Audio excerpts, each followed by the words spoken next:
நம்ம ஸ்கின்ல மாய்ஸ்சரை தக்க வச்சு அண்ட் ஸ்கின் வழியா லாஸ் ஆகிற மாய்ஸ்சரை வந்து பிளாக் பண்ணி நம்ம ஸ்கின்னை வந்து டேமேஜ்ல இருந்து ப்ரிவென்ட் பண்றதுக்காக தான் ஒரு மாய்ஸ்சரைசரை வந்து யூஸ் பண்றோம். இதுல நிறைய டைப்ஸ் இருக்கு. ட்ரை ஸ்கின்னுக்கு எந்த மாய்ஸ்சரைசர், ஆயிலி ஸ்கின்னுக்கு எந்த மாய்ஸ்சரைசர் அண்ட் மார்க்கெட்ல கிடைக்கிற ஆயிரக்கணக்கான ப்ராடக்ட்ஸ்ல எது நல்ல ப்ராடக்ட்ஸ் அப்படிங்கறத எப்படி சூஸ் பண்றது அப்படின்னு இந்த வீடியோல எல்லாத்தையும் பார்க்க போறோம். Let's get start. ஒரு நல்ல மாய்ஸ்சரைசர் ஃபார்முலா பாத்தீங்க அப்படின்னா 3 ஃபங்க்ஷனை வந்து கண்டிப்பா பண்ணணும். ஃபர்ஸ்ட் ஃபங்க்ஷன் பாத்தீங்க அப்படின்னா பேரியர் ரிப்பேர். நம்ம ஸ்கின் பாத்தீங்க அப்படின்னா பிரிக் அண்ட் மார்டர் சிஸ்டம் மாதிரி அரேஞ்ச் ஆயிருக்கும். மீனிங் செங்கலும் சிமெண்ட்டும் வந்து எப்படி ஒரு சுவர்ல வந்து அரேஞ்ச் ஆயிருக்கோ அதே மாதிரி தான் நம்ம ஸ்கின் பேரியரும் வந்து அரேஞ்ச் ஆயிருக்கும். இதுல செங்கல் பாத்தீங்க அப்படின்னா நம்மளோட ஸ்கின் செல்ஸ், அதாவது கெரட்டினோசைட்ஸ் அப்படின்னு வந்து சொல்லுவோம்.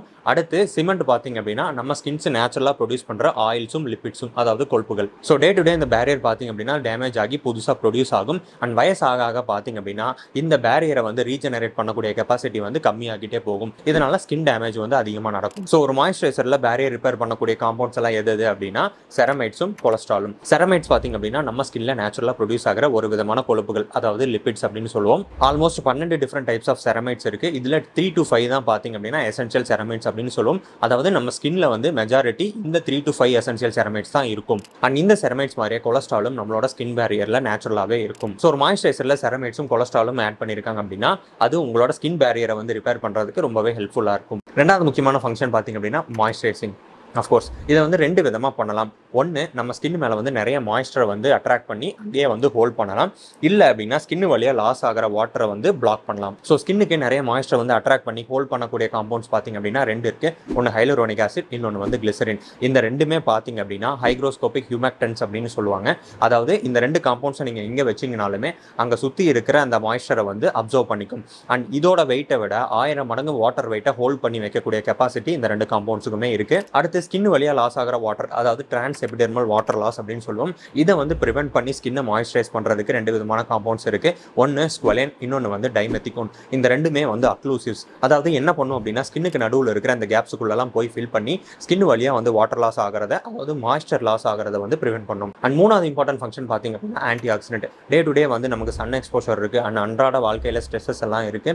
இந்த ஸ்ட்ரெஸ்ஸஸ் எல்லாம் பார்த்தீங்க அப்படின்னா நம்ம பாடியில் ஃப்ரீ ரேடிக்கல், அதாவது ரியாக்டிவ் ஆக்சிஜன் ஸ்பீசிஸ் அப்படின்னு சொல்லக்கூடிய அந்த டாக்ஸின் லெவல்ஸை வந்து இன்க்ரீஸ் பண்ணும். இந்த டாக்ஸின்ஸ் எல்லாம் அதிகமானா நம்ம பாடியில் ஆக்சிடேட்டிவ் ஸ்ட்ரெஸ் வந்து அதிகமாகும். இதனால செல் டேமேஜ் வந்து டே டு டே வந்து நடந்துட்டு இருக்கும். இந்த ஆக்சிடேட்டிவ் ஸ்ட்ரெஸ்ஸை வந்து நம்ம கண்டுக்காம விட்டோம் அப்படின்னா நம்மளோட ஏஜிங்கை வந்து அக்சலரேட் பண்ணிவிடும். ஸோ ஸ்கின்ல வந்து பிக்மெண்டேஷன், ரிங்கிள்ஸ், இந்த மாதிரி ஏஜிங் சைன்ஸ் வந்து சீக்கிரமாவே வர ஆரம்பிச்சிடும். காமனா மாய்ஸ்சரைசர்ல யூஸ் பண்ற ஆன்டி ஆக்சிடென்ட்ஸ் எல்லாம் என்னென்ன அப்படின்னா vitamin C, vitamin E and cica அப்படின்னு சொல்லுவோம். இல்லைனா சென்டல்லா ஏசியாட்டிகா எக்ஸ்ட்ராக்ட் அப்படின்னு சொல்லுவாங்க. ஸோ இதுல வந்து vitamin C and vitamin E இது வந்து மாய்ஸ்சரைசர்ல இருந்தாலும் ஓகே தான். இன்னொரு பெட்டர் ஃபார்ம் என்ன அப்படின்னா ஃபுட்டில் வந்து கன்சியூம் பண்ணுறது. ஸோ ஒரு 2 ஆரஞ்சு சாப்பிட்டீங்க அப்படின்னா உங்களோட day to day vitamin C நீட்ஸை வந்து ஃபுல்ஃபில் பண்ணிடும். அதுவே வந்து கண்டிப்பாக போதும். அண்ட் விட்டமின் சி பார்த்தீங்க அப்படின்னா ஒரு அன்ஸ்டேபிள் காம்பவுண்ட். இது வந்து ஏருக்கு எக்ஸ்போஸ் ஆச்சு அப்படின்னா சீக்கிரமாகவே வந்து கலர் சேஞ்ச் ஆகிடும். ஸோ ஒரு மாய்ஸ்சரைசரில் வந்து விட்டமின் சியை வந்து அதிகமாக யூஸ் பண்ண மாட்டாங்க. ரொம்ப காமனாக மாய்ஸ்சரைசரில் யூஸ் பண்ணுற ஒரு ஆன்டி ஆக்சிடென்ட் பார்த்தீங்க அப்படின்னா விட்டமின் இ, டோகோஃபெரால் அப்படிங்கிற பேரில் இருக்கும். அண்ட் நிறைய மாய்ஸ்சரைசர் அண்ட் சன்ஸ்கிரீனில் பார்த்தீங்க அப்படின்னா சீகா அப்படின்னு ஒரு விஷயம் இருக்கும். இல்லைனா வந்து சென்டல்லா அப்படின்னு போட்டிருப்பாங்க. இது வேற ஒன்றும் இல்லை, நம்ம தோட்டத்தில் விளையிற வல்லாரக்கீரை தான். ஸோ இந்த வல்லாரக்கீரையிலிருந்து எடுக்கக்கூடிய எக்ஸ்ட்ராக்ட்ல பார்த்தீங்க அப்படின்னா மேடகாசோசைடு, ஏசியாட்டிகோசைடு அப்படிங்கிற நிறைய பவர்ஃபுல்லான பொட்டன்ட் ஆன்டி இன்ஃப்ளமேட்டரி காம்பவுண்ட்ஸ் இருக்கு. அதெல்லாம் ஆன்டி ஆக்சிடென்ட்ஸும் கூட. அண்ட் இந்த காம்பவுண்ட்ஸ் பார்த்தீங்க அப்படின்னா வூண்ட் ஹீலிங்கை கூட ப்ரொமோட் பண்றதா ஒரு சில ஸ்டடீஸ்ல வந்து ப்ரூவ் பண்ணியிருக்காங்க. இதையுமே வந்து மாய்ஸ்சரைசிங் காம்பவுண்ட்ஸாக யூஸ் பண்ணிட்டு இருக்காங்க. ஸோ மொத்தமாக ஒரு மாய்ஸ்சரைசர் 3 விதமான ஃபங்க்ஷன்ஸ் பண்ணணும். அதில் ஒன்று பார்த்தீங்க அப்படின்னா ஸ்கின் பேரியரை வந்து ரிப்பேர் பண்ணணும். அதுக்கு வந்து செரமைட்ஸும் கொலஸ்ட்ராலும் வந்து கண்டிப்பாக இருக்கணும். அடுத்து மாய்ஸ்சரை வந்து அட்ராக்ட் பண்றதுக்கு ஹியூமக்டன்ஸ், கிளிசரின், ஹைலூரோனிக் ஆசிட் இந்த மாதிரி ஸ்டஃப் எல்லாம் வந்து உள்ள இருக்கணும். அடுத்து மாய்ஸ்சர் வந்து வெளியே போகாம பிளாக் பண்றதுக்கு டைமெத்திகோன் இருக்கணும், இல்லைனா ஸ்குவலேன் இருக்கணும். அண்ட் ஆன்டி ஆக்சிடென்ட் ப்ராப்பர்ட்டிஸ்க்கு பாத்தீங்க அப்படின்னா விட்டமின் சி, விட்டமின் இ இல்ல சீகா இந்த 3ல ஏதோ ஒரு விஷயம் இருக்கணும். ஆன்டி ஆக்சிடென்ட்டை பொறுத்த வரைக்கும் ஒரு க்ரீமா வந்து அப்ளை பண்றதை விட உங்களோட டயட்ல இருந்து அதை ஃபுல்ஃபில் பண்ணிக்கிறது தான் ரொம்பவே நல்லது.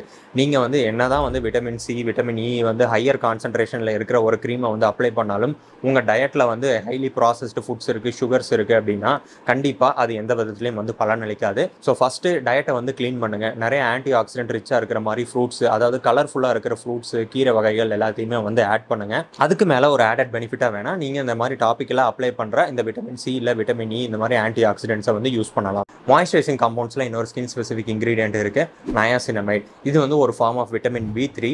இதோட ஸ்பெஷல் ஃபீச்சர் என்ன அப்படின்னா இது வந்து மாய்ஸ்சரைசர் ப்ளஸ் என்ன பண்ணும் அப்படின்னா நம்ம ஸ்கின்னோட ஆயில் செக்ரேஷனை வந்து கொஞ்சமாக வந்து கம்மி பண்ணும். ஸோ ஆயிலி ஸ்கின் இருக்கவங்க ஸ்கின்னை மாய்ஸ்சரைஸ் பண்ணணும், அதே சமயம் ஆயில் ப்ரொடக்ஷனையும் கம்மி பண்ணணும் அப்படின்னா நயாசினமைடை வந்து சூஸ் பண்ணலாம். நயாசினமைட் பார்த்திங்க அப்படின்னா நிறைய ஸ்ட்ரென்த்தில் வந்து அவைலபிளாக இருக்குது. 3%, 5%, 10% அப்படின்னு 3 to 5% வந்து மோர் தென் என்ன. அண்ட் லாஸ்ட்டாக ப்ராடக்ட் ரெக்கமெண்டேஷன். அதுக்கு முன்னாடி நீங்கள் என்ன சப்ஸ்கிரைப் பண்ணல அப்படின்னா மறக்காமல் சப்ஸ்கிரைப் பண்ணிக்கோங்க. இந்த இன்கிரீடியன்ஸ் எல்லாம் இருக்க மாதிரி ஒரு 2-3 ப்ராடக்ட்ஸ் வந்து சூஸ் பண்ணி வச்சிருக்கேன். ஃபர்ஸ்ட் ஒன் பார்த்தீங்க அப்படின்னா ஃபேவரட் .N K மாய்ஸ்சரைசர். எப்பவும் போல இன்சி டிகோடருக்குள்ளே வந்து வைப்போம். இதில் பார்த்தீங்க அப்படின்னா .N K ceramides and hyaluronic acid face cream அப்படின்றது இதுதான் நான் சொன்ன ப்ராடக்ட். ஸோ இந்த மாய்ஸ்சரைசரில் பார்த்தீங்க அப்படின்னா பேரியர் ரிப்பேருக்கு வந்து செரமைட்ஸ் இருக்குது.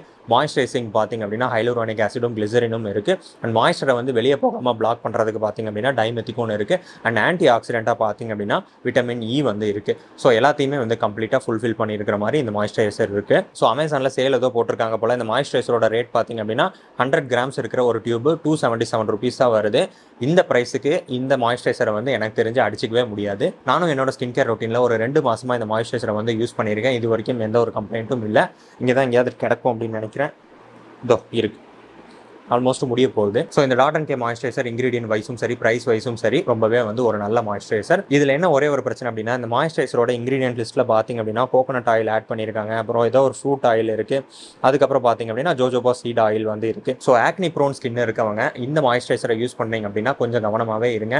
எனக்கு வந்து காம்பினேஷன் ஸ்கின்னு, நான் வந்து யூஸ் பண்ணிட்டு இருந்தேன். எனக்கு வந்து எந்த ஒரு ப்ராப்ளமும் இல்லை, ஆக்னே பிரேக் அவுட்டும் வந்ததில்லை. இருந்தாலும் ஆக்னி ப்ரோன் ஸ்கின் இருக்கவங்க கொஞ்சம் கேர்ஃபுல்லாக இருங்க. அண்ட் டெர்மாகோலியுமே நல்ல இன்கிரீடியன்ஸோட மாய்ஸ்சரைசர் ஒன்று இருந்தது. So Derma Co ceramide and hyaluronic acid intense moisturiser அப்படின்னு இதையுமே வந்து நான் நிறைய வீடியோஸில் வந்து ரெக்கமெண்ட் பண்ணியிருக்கேன். இதுலையுமே இன்கிரீடியன்ஸ் வைஸ் என்னென்ன இருக்குது அப்படின்னா கிளிசரின் மாய்ஸ்சர் அட்ராக்ட் பண்ணுறதுக்கு இருக்குது. அடுத்து பார்த்தீங்க அப்படின்னா சோடியம் ஹைலூரோனேட் இருக்குது. இது வேறு ஒன்றும் இல்லை, ஹைலூரோனிக் ஆசிடோட சால்ட் ஃபார்ம் தான் சோடியம் ஹைலூரோனேட் அப்படின்னு கொடுத்துருப்பாங்க.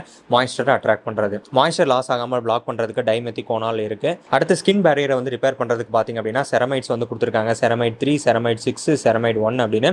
அடுத்து பார்த்தீங்க அப்படின்னா கொலஸ்ட்ராலும் வந்து கொடுத்துருக்காங்க. ஸோ ஸ்கின் பேரியர் ரிப்பேர் ஃபங்க்ஷனுக்கு செரமைட்ஸ் கொலஸ்ட்ராலும் கொடுத்துருக்காங்க. அடுத்து மாய்ஸ்சரைசிங் ஃபங்க்ஷனுக்கு பார்த்தீங்க அப்படின்னா ஹைலூரோனிக் ஆசிடும் கிளிசராலும் கொடுத்துருக்காங்க. மாய்ஸ்சர் பிளாக் பண்ணுறதுக்கு டைமெத்திகோன் இருக்குது. ஆன்டி ஆக்சிடென்ட் பார்த்தீங்க அப்படின்னா காமனாக யூஸ் பண்ணுற காம்பவுண்ட்ஸை பெருசாக எதுவுமே யூஸ் பண்ணல. இந்த மாய்ஸ்சரைசரோட ப்ரைஸ் பார்த்தீங்க அப்படின்னா ஒரு 50 கிராம் டியூப் ₹299 வருது. கொஞ்சம் காஸ்ட்லியான மாய்ஸ்சரைசர் தான். ஸோ இப்போ நான் சொன்ன இந்த 2 மாய்ஸ்சரைசருமே பார்த்தீங்க அப்படின்னா dry skin, normal skin, combination skin அப்படின்னு எல்லாருமே யூஸ் பண்ணலாம். ஆயிலி ஸ்கின்னுக்கு பார்த்தீங்க அப்படின்னா டெர்மாகோலியே வந்து ஆயில் ஃப்ரீ மாய்ஸ்சரைசர் வந்து ஒன்று இருக்குது. ஸோ இதோட இன்கிரீடியன்ட் லிஸ்ட்டில் பார்த்தீங்க அப்படின்னா ஹைட்ரேஷனுக்காக கிளிசரின் இருக்குது, ஹைலூரோனிக் ஆசிட் இருக்குது. அதுக்கப்புறம் பார்த்தீங்க அப்படின்னா மாய்ஸ்சர் பிளாக் பண்ணுறதுக்காக டைமெத்திகோனும் இருக்குது. செரமைட்ல வந்து பார்த்தீங்க அப்படின்னா ஒரே ஒரு செரமைட் தான் கொடுத்துருக்காங்க. ஆன்டி ஆக்சிடென்ட்ஸில் பெருசாக எதுவும் இல்லை. இது பார்த்தீங்க அப்படின்னா கிரீஸியாக இல்லாமல் ஒரு லைட் வெயிட்டான மாய்ஸ்சரைசர் அப்படின்னு சொல்லலாம்.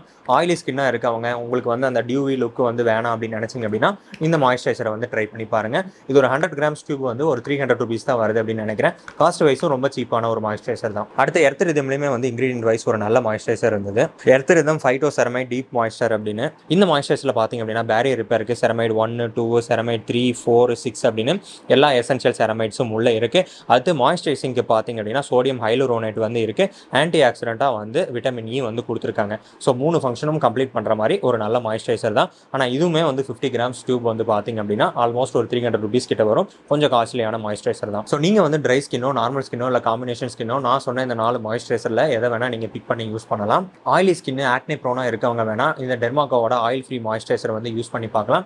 அதுக்கு மேலே நீங்கள் ஆயில் ப்ரொடக்ஷனை வந்து கண்ட்ரோல் பண்ணணும் அப்படின்னு நினச்சிங்க அப்படின்னா நயாசினமைட் வந்து சீரமாக நிறைய கான்சன்ட்ரேஷனில் வந்து அவைலபிளாக இருக்குது. ஒரு 5% இல்லைனா 3% நயாசினமைட் சீரமை வந்து இந்த மாய்ஸ்சரைசரோட கலந்து வந்து நீங்கள் யூஸ் பண்ணலாம். அண்ட் மார்னிங் ஒரு மாய்ஸ்சரைசர் அப்ளை பண்ணதுக்கப்புறமா கண்டிப்பாக சன்ஸ்க்ரீன் யூஸ் பண்ணணும். அண்ட் அதை பற்றி கம்ப்ளீட்டாக தெரிஞ்சுக்கணும் அப்படின்னா இந்த வீடியோ கண்டிப்பாக பாருங்கள். தேங்க்யூ ஃபார் வாட்சிங். Naveen, over and out.